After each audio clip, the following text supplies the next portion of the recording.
Hey everyone, it's my turn to lead our weekly devotional. I'm really glad you're with me today. You might already know this about me, but I drive a 1993 Ford Bronco, and that means my vehicle is 32 years old. So it does weird things sometimes because of its age. I was leaving the church several months ago on a Wednesday night. It was pretty late, very dark. I had my son with me. We're driving home. Several minutes into the drive on some very, very dark back roads going home, my headlights just turn off and I cannot get them to go back on. I'm popping the switch in and out. They will not turn back on. My son thinks this is the greatest thing ever. He's excited. He thinks we're like on a thrill ride and he's laughing hysterically. And I'm panicking because I cannot get my lights to turn back on at all. So I pull over, kill my engine, start it back up. My headlights come back on. I breathe a sigh of relief. I'm thinking it's just a temporary thing.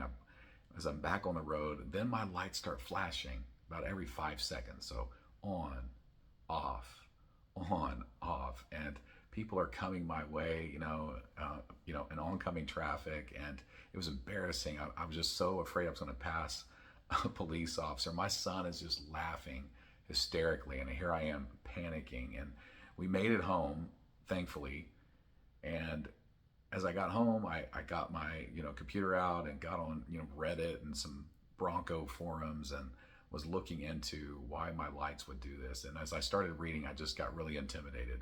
There were like 15 different reasons this could be happening, and so I decided to do what any sane person would do. I did nothing. I just said, well, hopefully it'll fix itself, and so it didn't. It did not. So I just kind of nursed it, and so I would drive at night, but then I started, almost, realizing that about the 8 minute mark, my lights were going to turn off. And so I could kind of time my drives a little bit. And then I knew if I pulled over just long enough and killed the engine, that it would cool down. And then I would maybe get like 3 more minutes of my lights before they turned off again. And so it was just this really wacky, silly problem solving that I was trying to do to get by with this issue. And so this went on for weeks. I did this for weeks, and it's just because I was afraid that I couldn't fix it. I was afraid that I had no idea what I was capable of doing, of fixing this problem. And so I just let it continue as it was. And finally, when I just had enough, just at the point of just frustration, irritation about it all, I just got the courage and I pulled my vehicle in the garage, got my tools out, and I just took apart my dashboard. Started unscrewing things, trying to get to my headlight switch that was giving me problems. And when I got to where it was located and was able to look at the wiring and the actual switch, I could not believe what I saw. The entire switch was completely melted. All the wires were melted together. The metal parts on the switch were hot to the touch, and I didn't even have my vehicle on. Like scalding, burning hot to the touch. I mean, it was like a fire waiting to happen in my dashboard. And so immediately I got on eBay and found the part and the wiring harness, and I ordered it.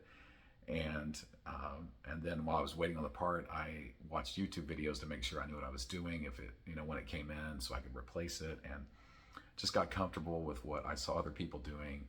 And when the part arrived, I took a Saturday afternoon, and it took me about 2.5 hours, but I got it installed, and I had to clip some wires, and I had to, splice some wires together and remount it in my dash. And it took me a bit. It was not easy, but I did the work, and now my headlights work, right? And I tell you that story because I just think that I'm so guilty of doing the same thing with the problems that I have in my life, the issues that I have in my life, the sin that I have in my life. And I think we all can be guilty of that as well, where we are just afraid to dive in. We're afraid to really try to fix the issue that's at hand. We have this, addiction, a struggle, a sin, maybe a habit or a hang up, and we know it's killing us. We know it's causing us problems.